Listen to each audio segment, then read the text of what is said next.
stretch and fold the dough.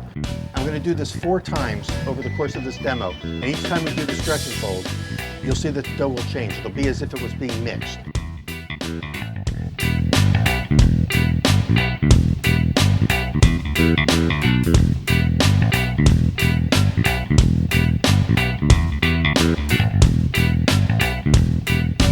One more time, one more final stretch, and then we're going to put the pizza in the oven. We're going to assemble it and put it in. A little flour on the back of my hand again, just so it doesn't stick. This dough feels just right. It's wonderful. I don't have to pull it. I'm going to let gravity do the work. I don't want the center to get so thin that it tears. And now we've got a nice platform for the pizza. So we're going to go ahead and put some slices of tomato down. It's beautiful. We're right at the end of the tomato season. So we're going to put a few of those down. And again, you can make the bacon and egg pizza with anything you want.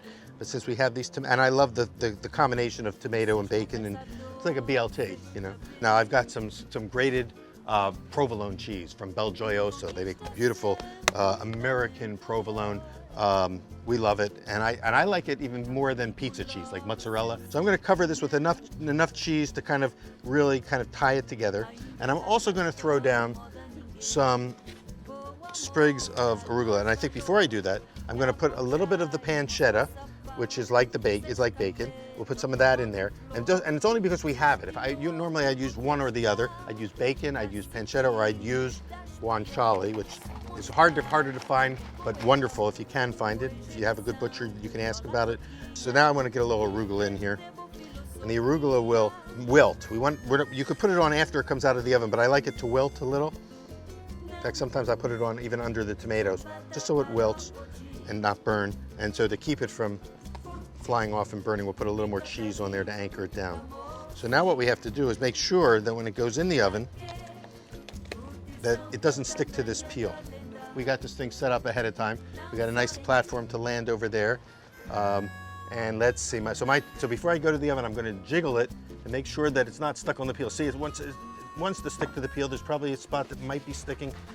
Yep, there we go, it's moving.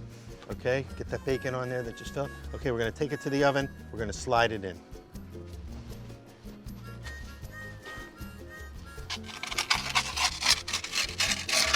We're looking at a 3 to 4 minute bake, not a 60-second or 90-second bake like they do in Naples.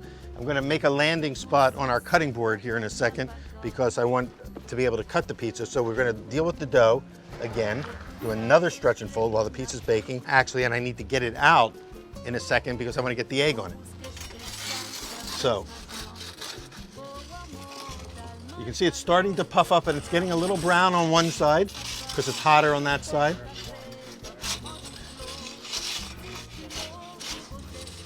I'm going to bring this pizza out to here, and just because we're not sure how much longer it's going to bake, I'm going to go ahead and let's get this egg on this part. Yep. We'll see what happens. We're going to go ahead and put the other egg on. I don't want the eggs to bake totally hard. We want them to kind of be sunny side up. Back into the oven. Because when it comes out of the oven, I want to crack the yolk and let that yolk run over the top of the egg. So I'm going to do another stretch and fold while that's baking. But you see how the dough's getting much more stretchy, more smooth, more bouncy. One more stretch and fold should do it, but I'm starting to see a lot of structure. The dough itself, it feels very supple. Oh, smoking up pretty good. We got gluten development, so we know we're there. I'm gonna give it one more stretch and fold right before the pizza comes out, and then we're gonna clear that space. Let's see what we got. We got a little char. We got more than char, we went beyond char. That must be hotter than we expected. Going from caramel to carbon. So I'm just gonna leave that right there to finish up. Probably that part of the oven was hotter than the front. The front was the ideal spot. Would have been the ideal spot. Let's get this dough out of here. One more stretch and fold. So did you knead this dough yesterday? Yeah, I mixed it yesterday by hand, just like I'm doing now, just by hand, stirring it, stretch and folding it 4 times, and then putting it away. Okay, our pizza's gonna land right here. All right, so this is live TV, you know, so we don't have the swap out from underneath that's the perfect one. Let me see if I can get a little more egg, a little more cook in the egg. Let's see. Let's see. So that's a sort of a sunny side. That yolk's part of the yolk's cooked. This part's perfect. Yeah, it's not runny. The whites are cooked. And we'll cut this yolk. We'll pop the yolk, and we'll spread it so that it kind of covers over the egg and the bacon. Yeah, might as well. See how the arugula wilted nicely? It still gives us a little nice green effect.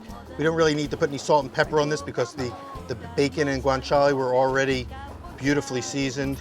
We have this very cool Forno Bravo wooden mezzaluna. Let's see what happens when we cut right down through. Hey, have you ever seen anybody salt the dough before they put? So basically, the concept is a bacon and egg pizza using either bacon, pancetta, guanciale cut into chunks, pre-cooked, so that you don't get all that grease on your pizza. And I'm gonna turn this around and let some of you we have paper plates over here, and grab a piece. Not everybody will get a piece. Unfortunately, I only had time to make one of these. So, with that said, let me thank you for being part of this demonstration. All right, thank you so much, and we'll see you throughout the day. All right, thank you.